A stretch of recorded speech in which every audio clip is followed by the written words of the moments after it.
کہ اصلاح ہو جائے، سماج کا سدھار ہو جائے، سماج کے اندر جو بیماریاں ہیں، جو خرابیاں ہیں، جو معصیت کے کام ہیں، جو گناہ کے کام ہیں، اس کے اندر سدھار ہو جائے، اس کے سد باب کے لیے ان لوگوں نے یہ پروگرام کیا ہے۔ برادران اسلام، اللہ تبارک و تعالی جس نے ہمیں اور آپ کو پیدا کیا ہے، وہ خالق کائنات، مالک ارض و سما، ہماری اور آپ کی طبیعتوں سے واقف ہے، انسان کی طبیعت سے واقف ہے۔ وہ پروردگار و پالنہار جانتا ہے کہ یہ انسان اچھائی بھی کرے گا، برائی بھی کرے گا، معصیت کا کام بھی کرے گا۔ اس کے لیے اس پاک پروردگار نے موقع دیا ہے۔ کیا موقع ہے؟ کیا موقع ہے؟ جب گناہ کا کام کر لے آدمی، معصیت کا کام کر جائے، بحیثیت انسان ہونے کے بشری تقاضے کے لحاظ سے اس سے معصیت کا کام ہو جائے، تو اللہ تبارک و تعالی نے اپنی مقدس کتاب، بابرکت کتاب، عظیم المرتبت کتاب، عظیم الشان کتاب اور آخری آسمانی کتاب قرآن مجید کے اندر اس بات کا حکم دیا ہے کہ تم توبہ کرو، توبہ کرو۔ توبہ کا کیا مطلب ہے؟ ہم گاؤں دیہات میں بھی توبہ توبہ سنتے رہتے ہیں، توبہ کر لو، توبہ کر لو۔ توبہ گناہ سے لوٹنا ہے طاعت کی طرف، معصیت سے طاعت کی طرف لوٹنے کا نام توبہ ہے۔ آدمی گناہ کیا، اس گناہ سے اب وہ تائب ہو رہا ہے، یعنی اس کو چھوڑ کر کے اب اللہ کی اطاعت کی طرف آ رہا ہے، اسے توبہ کہتے ہیں۔ برادران اسلام، توبہ اور استغفار، توبہ اور استغفار کے شرائط ہیں، توبہ اور استغفار کے شرائط ہیں، اور اس کے ہم کس قدر محتاج ہیں توبہ کے، اس بات سے اندازہ لگائیں گے کہ پیارے نبی محمد رسول اللہ صلی اللہ علیہ وسلم کی پیاری حدیث ہے۔ اللہ کے نبی صلی اللہ علیہ وسلم فرماتے ہیں، واللہ لانی استغفر اللہ واتوب الیہ فی الیوم اکثر من 70 مرہ، کہ میں اللہ سے توبہ کرتا ہوں، استغفار کرتا ہوں ایک دن میں 70 مرتبہ سے زیادہ۔ بخاری کی روایت ہے یہ، 70 مرتبہ سے زیادہ، اور دوسری روایت میں 100 مرتبہ کا تذکرہ آتا ہے۔ برادران اسلام، کون؟ محمد الرسول اللہ صلی اللہ علیہ وسلم، جو دھلے دھلائے صاحب تھے، جو معصوم عن الخطا تھے، معصوم عن الخطا تھے، اور آپ کے اگلے پچھلے گناہ معاف تھے، اور آپ 70 مرتبہ 100 مرتبہ دن بھر میں توبہ استغفار کرتے تھے، اور ہمارے اور آپ کے گناہوں کا کوئی شمار نہیں ہے، کوئی گنتی نہیں ہے کتنا جھوٹ بولتے ہیں، کس قدر گناہ اور معصیت کے کام دن بھر میں انجام دیتے ہیں، لیکن توبہ و استغفار کی توفیق نہیں مل پا رہی ہے، توبہ و استغفار کے لیے مہلت نہیں مل پا رہی ہے، توبہ و استغفار نہیں کر پا رہے ہیں۔ سبق ہے اس حدیث کے اندر، عبرت ہے اس حدیث کے اندر، نصیحت اس حدیث کے اندر۔ جب محمد الرسول اللہ صلی اللہ علیہ وسلم دن بھر میں 100 مرتبہ استغفار کر سکتے ہیں، توبہ کر سکتے ہیں، تو ہمیں اور آپ کو کتنا کرنا چاہیے جب ہمارے گناہوں کا کوئی شمار نہیں ہے، ہمارے گناہوں کا کوئی شمار نہیں ہے، گنتی نہیں ہے، ڈھیٹ ہو چکے ہیں، ڈھٹائی ہمارے اندر آ چکی ہے، گناہ پہ گناہ کرتے جاتے ہیں، اور احساس تک بھی نہیں ہوتا، قوت حس جیسے مر چکی ہو، احساس کا مادہ ختم ہو گیا ہو کہ ہم گناہ کرتے ہیں اور اس گناہ کو گناہ نہیں سمجھتے، ہم جرم کرتے ہیں، ہم کرائم کے مرتکب ہوتے ہیں، لیکن ہم اس کو جرم نہیں سمجھتے۔ بزرگ اور دوستو، تو اللہ تبارک و تعالی نے موقع دیا ہے بندے کو کہ وہ اگر گناہ کر بیٹھتا ہے، اس سے غلطی سرزد ہو جاتی ہے، معصیت کا کام کر بیٹھتا ہے، تو توبہ کر لے، اللہ سے توبہ کر لے، اور توبہ خالص دل سے کرے، خالص دل سے کرے، اللہ کی رضامندی کے لیے، اللہ کی رضا جوئی کے لیے، اللہ کی خوشنودی کے لیے توبہ کرے۔ میں نے بتایا ہے کہ شرائط ہیں توبہ کے لیے، توبہ کے لیے کچھ شرائط ہیں۔ گناہ جس کا تعلق بندے اور بندے کے رب کے درمیان ہو، ایسا گناہ جس کا تعلق بندے کے اور اس کے رب کے درمیان ہو، یعنی حقوق اللہ کے اندر اس سے کمی ہوئی ہو، کوتاہی ہوئی ہو، ایسے موقع پہ کیا شرائط ہیں؟ نمبر 1 یہ ہے کہ بندہ اس گناہ کو چھوڑ دے، جیسے اس کو احساس ہوا اور اس نے توبہ کیا تو توبہ کے ساتھ ساتھ اس گناہ کو چھوڑ دے۔ اور دوسری شرط کیا ہے کہ وہ شرمندہ ہو، اس پہ وہ شرمندہ ہو، عار محسوس کرے کہ میں نے کیا کر دیا، میرے پروردگار و پالنہار نے تو اس سے منع کیا ہے اور میں اسے کر بیٹھا۔ جو میرا خالق و مالک ہے، جو میرا معبود حقیقی ہے، اس نے تو منع کیا تھا اس کام سے، اور اس کام کو میں کر بیٹھا، میں کل محشر میں اپنے رب کو کیا منہ دکھاؤں گا؟ وہ شرمندہ ہو جائے، وہ شرمندہ ہو جائے، شرم اور عار محسوس کرے۔ توبہ کی شرائط میں سے ہے۔ اسی طرح سے یہ عزم کر لے، تیسری شرط ہے کہ وہ عزم کر لے کہ آئندہ ایسی معصیت نہیں کریں گے، گناہ کا یہ کام ہم دوبارہ نہیں کریں گے، دوبارہ ہم ایسا گناہ نہیں کریں گے، ایسی معصیت نہیں کریں گے، اس طرح کا کام نہیں کریں گے جو ہم سے سرزد ہو گیا ہے۔ یہ 3 شرائط ہیں جب گناہ ایسا ہو جس کا تعلق بندے کے اور اس کے رب کے درمیان ہو۔ ہاں، جب گناہ ایسا ہو کہ جس کا تعلق بندے کا بندے کے ساتھ ہو، اس کا کچھ ہڑپ لیا ہو، اس کی کہیں غیبت کر دی ہو، اس کا مال چرا لیا ہو، ہاں حقوق العباد کے اندر اس نے گڑبڑی کی ہے، تو پھر ایک شرط زائد ہے، اور وہ کیا کہ اس کی وہ چیز واپس کر دے۔ اگر چوری کی ہے اور یہ احساس کر لیا کہ میں نے غلطی کی ہے، میں نے گناہ کا کام کیا ہے، میں نے فلاں کا سامان چرا لیا ہے، اب میں توبہ کرتا ہوں، تو توبہ کرنے کے ساتھ ساتھ اس کا سامان واپس کر دے۔ کسی کی غیبت کی ہے، کسی کے پیٹھ پیچھے برائی بیان کی ہے، تو 10 آدمی کے درمیان جس طرح سے اس نے برائی بیان کی ہے، اس کی اچھائی بیان کر دے اور یہ کہہ دے کہ نہیں فلاں ایسا نہیں ہے جو میں نے کہا ہے۔ تو بندے کے تعلق کے مابین کا جب معاملہ ہو گناہ کا، تو یہ چوتھی شرط اس میں زائد ہے بزرگ اور دوستو۔ لیکن توبہ کب تک کر سکتے ہیں؟ انسان کب تک توبہ کر سکتا ہے؟ اللہ کے پیارے نبی محمد الرسول اللہ صلی اللہ علیہ وسلم کی پیاری حدیث ہے، آپ صلی اللہ علیہ وسلم نے فرمایا کہ لا يقبل اللہ توبۃ العبد ما لم یغرگر، یقبل اللہ توبۃ العبد ما لم یغرگر۔ جان کنی سے پہلے، عالم نزا سے پہلے اگر وہ توبہ کر لیتا ہے تو توبہ قبول ہے۔ اللہ چاہے تو اس کے توبے کو، اگر اس کے اندر اخلاص ہے، خلوصیت کے ساتھ توبہ کر رہا ہے تو اللہ قبول کر لے گا۔ لیکن جانکنی کے عالم میں ہے، لوگ گھیرے ہوئے ہیں، کوئی کلمے کی تلقین کر رہا ہے، روح فنا ہو رہی ہے، اس وقت اگر وہ توبہ کرتا ہے تو اللہ کے نبی صلی اللہ علیہ وسلم نے فرمایا اللہ تعالیٰ ایسے بندے کے توبے کو قبول نہیں کرتا۔ جانکنی سے پہلے توبہ کرتا ہے تو توبہ کی قبولیت کا وقت ہوتا ہے۔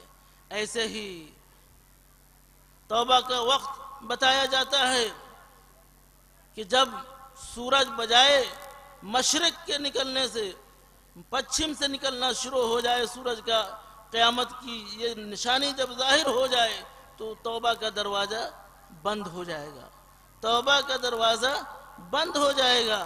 لہذا ہر آدمی کو یہ چاہیے کہ جیسے گناہ کا احساس ہو، گناہ کا جیسے احساس ہو، معصیت کا احساس ہو، فوراً توبہ کرے، اور توبہ کرتے وقت ان شرائط کو ملحوظ خاطر رکھے۔ برادران اسلام، آج کے اس ترقی یافتہ دور میں، پرفتن دور اور پرآشوب دور میں توبہ کی توفیق نہیں ہو پا رہی ہے۔ صحابہ کرام رضی اللہ تعالیٰ عنہم اجمعین کی تاریخ کو پڑھیں، ان کے بارے میں پڑھیں اور ان کے واقعات کو پڑھیں، پھر آپ کو پتہ چلے گا کس طرح اپنے آپ کو پیش کر دیتے تھے۔ جرم کے ارتکاب کے بعد ماعز ابن اسلمی کس طرح پیش کر دیتے ہیں، بنو مخزوم کی وہ عورت کس طرح پیش کر دیتی ہے اپنے آپ کو، ایسا توبہ کرتی ہے کہ عمر ابن خطاب رضی اللہ تعالیٰ عنہ نے جب اللہ کے نبی صلی اللہ علیہ وسلم کے سامنے اس عورت کے بارے میں کچھ کہا تو آپ صلی اللہ علیہ وسلم نے فرمایا کہ عمر، اس نے ایسی توبہ کی ہے کہ اس کے توبہ کو مدینہ کے 70 گناہگاروں پہ اگر تقسیم کیا جائے تو سب معاف کر دیے جائیں گے۔ یہ پیش کرتے تھے لوگ اپنے آپ کو کہ مجھ سے غلطی ہوئی ہے، مجھ سے یہ چیز سرزد ہو گئی ہے، مجھ سے یہ گناہ ہو گیا ہے۔ آپ کو کعب ابن مالک کا واقعہ، ہلال ابن امیہ، مرارہ ابن ربی، یہ وہ لوگ ہیں جو لوگ غزوہ تبوک کے موقع سے پیچھے رہ گئے تھے، غزوہ تبوک کے موقع سے پیچھے رہ گئے تھے۔ واقعہ ان کا لمبا ہے، بہت مختصر انداز میں، چونکہ اشارہ ہی ہوا ہے کہ 20 منٹ، زیادہ سے زیادہ 20 منٹ ہے، تو بزرگوں اور دوستوں، برادران اسلام، ہلال ابن امیہ، مرارہ ابن ربی اور کعب ابن مالک، ان لوگوں کے توبہ کے بارے میں جو آتا ہے، کعب ابن مالک اپنا واقعہ بیان کرتے ہیں، اور اس واقعے کو صحیح مسلم کی روایت ہے، جس کو مختارات میں بھی مولانا علی میاں ندوی رحمۃ اللہ علیہ نے بھی رقم تراز کیا ہے۔ اس واقعے کو لکھتے ہیں، کعب ابن مالک اپنا واقعہ بیان کرتے ہیں کہ جب ہم غزوہ تبوک میں نہیں پہنچ سکے، اللہ کے نبی صلی اللہ علیہ وسلم کے واپسی کے بعد جب لوگ حاضر ہونے لگے اور اپنی اپنی معذرتیں پیش کرنے لگے، میں نے سچی بات کہی کہ اے اللہ کے نبی، میرے پاس کسی چیز کی کمی نہیں تھی، میں سستی کی وجہ سے اور معمولی غفلت کی وجہ سے شریک نہیں ہوا۔ ایسا نہیں کہ میرے پاس سامان سفر نہیں تھے یا لڑائی کے سامان نہیں تھے، ایسی کوئی بات نہیں تھی، میں یوں ہی غفلت میں پڑا رہ گیا۔ بزرگوں اور دوستوں، کیا ہوا؟ کیا عتاب نازل ہوا؟ اللہ کے نبی صلی اللہ علیہ وسلم نے بتایا ان 3 لوگوں سے، ہلال ابن امیہ، مرارہ ابن ربی اور کعب ابن مالک سے، کہ 40 دن کے لیے قطع کلامی کا اعلان کیا جاتا ہے، سماجی بائیکاٹ کا اعلان کیا جاتا ہے، تم لوگوں سے بات نہیں کی جائے گی، مدینہ والے تم سے بات نہیں کریں۔ سبحان اللہ، ایسا ہوا۔ اور اس کے بعد کچھ ہی دنوں کے بعد پھر یہ حکم ہوتا ہے کہ اپنی اپنی بیویوں کو اپنے میکے بھیج دو۔ کعب ابن مالک کہتے ہیں کہ میں جوان آدمی تھا، پھر بھی میں نے اپنی بیوی کو بھیج دیا۔ وہ دونوں بوڑھے تھے، پرانے عمر کے تھے، سن رسیدہ تھے۔ ہلال ابن امیہ، مرارہ ابن ربی نے جا کر کے اللہ کے نبی صلی اللہ علیہ وسلم کے سامنے یہ پیش کیا کہ اے اللہ کے نبی، ہم لوگ بوڑھے ہیں، اگر وہ خدمت نہیں کریں گی، کھانا نہیں بنا کے دیں گی، پھر کیا ہوگا؟ انہیں رخصت دے دی گئی۔ کعب ابن مالک کا واقعہ پڑھیے، پھر رونا آ جاتا ہے، رونگٹے کھڑے ہو جاتے ہیں جب وہ بتاتے ہیں کہ اللہ کے نبی صلی اللہ علیہ وسلم کے قریب میں کھڑا ہوتا تھا نماز میں، کہ سلام پھیرنے کے بعد، سنتوں میں جب سلام پھیرنے کے بعد میں آپ کو سلام کہوں تو آپ کے ہونٹ جنبش کر لیں، آپ جواب دے لیں، لیکن وہ کہتے تھے کہ جب میں اللہ کے نبی صلی اللہ علیہ وسلم کی طرف رخ کرتا تو آپ اپنا رخ دوسری طرف کر لیتے، آپ اپنا رخ دوسری طرف کر لیتے۔ یعنی کوئی بھی مدینہ میں آپ ان 3 لوگوں سے بات کرنے کے لیے تیار نہیں تھا۔ قرآن نے جو اس حالت کا، جو اس موقع کا نقشہ کھینچا ہے کہ زمین اپنی کشادگی کے باوجود تنگ ہو گئی تھی، ان لوگوں کے لیے پریشان ہو گئے تھے۔ اور اسی درمیان کعب ابن مالک کہتے ہیں کہ ایک ایلچی دکھائی دیا، اور وہ ایلچی اپنے بادشاہ کا خط لیے ہوا تھا، جو میرے بارے میں پوچھ رہا تھا کہ کعب کدھر ہے؟ کوئی میرا نام لینے کے لیے تیار نہیں تھا، کسی نے میری طرف اشارہ کیا اور وہ آدمی مجھے لا کر کے خط دیا اور کہا کہ اس خط کو پڑھو۔ خط کو چاک کیا، اس میں یہ بات تھی کہ تمہارے نبی نے تمہاری قدر نہیں کی، آؤ میرے یہاں، میں تمہیں وزیر بنا دوں گا، منتری بنا دوں گا، تجھے عزت دوں گا، منصب دوں گا۔ کعب ابن مالک کہتے ہیں کہ ایک جرم کے بدلے تو جو سزا بھگت رہا تھا بھگت رہا ہوں، اور پھر یہ کہ میں کہیں اور جاؤں، میں نے اس لیٹر کو، اس کے خطاب کو چولہے میں ڈال دیا۔ کہتے ہیں ایک دن میں اپنے چچیرے بھائی کے آنگن میں کسی ذریعے سے پہنچ گیا، وہ بیٹھا تھا۔ کعب ابن مالک کہتے ہیں میرا بھائی بیٹھا تھا، میں نے اسے سلام کیا، اس نے جواب نہیں دیا۔ میں نے کہا کہ کیا اللہ سے جتنا تم ڈرتے ہو اتنا میں نہیں ڈرتا؟ محمد سے جتنی تمہاری محبت ہے اتنی میری محبت نہیں ہے کیا؟ اس نے کوئی جواب نہیں دیا، اس نے کوئی جواب نہیں دیا۔ کیوں؟ اس لیے کہ اللہ کے نبی محمد رسول اللہ صلی اللہ علیہ وسلم نے روک رکھا تھا۔ مزید 10 دن اور بڑھ گئے، 50 دن ہو گئے بائیکاٹ کو۔ کعب ابن مالک کہتے ہیں کہ 50 دن جب مکمل ہو گئے، صبح کا وقت تھا، فجر کی نماز میں نے پڑھی، اور اس کے بعد ایک آدمی پہاڑی پر سے جا کر کے زوردار آواز میں کہتا ہے کہ وہ جو قطع کلامی کا اعلان تھا آج وہ ختم ہوا، آج سے بات چیز شروع کی جا سکتی ہے۔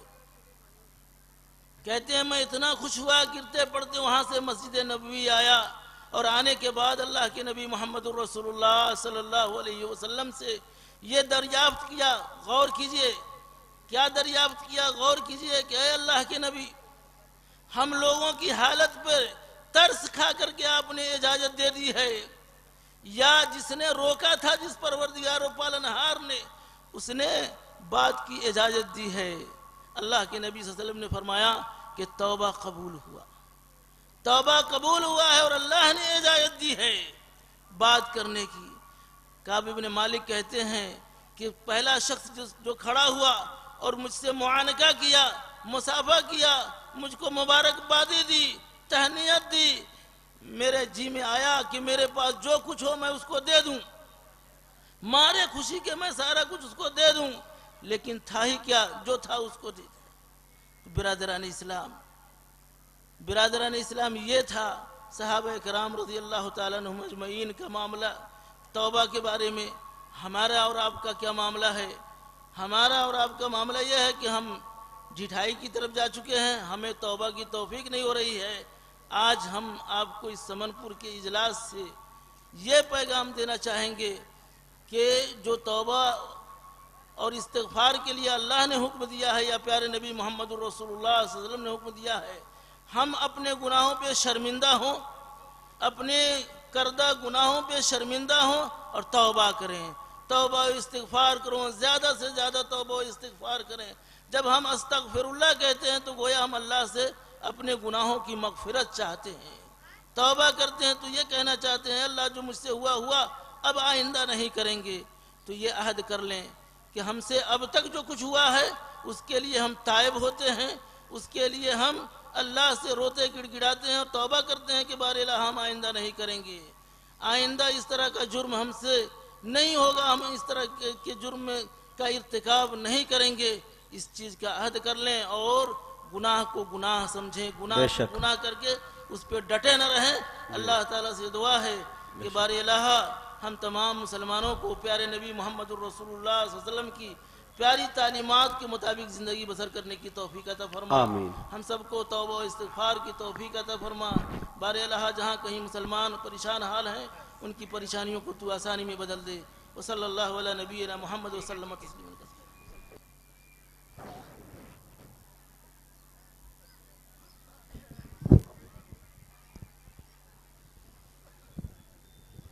معزز سامعین، جناب حضرت مولانا شعیب صاحب حفظہ اللہ بڑی قیمتی بات بتا کے آپ سے رخصت ہوئے۔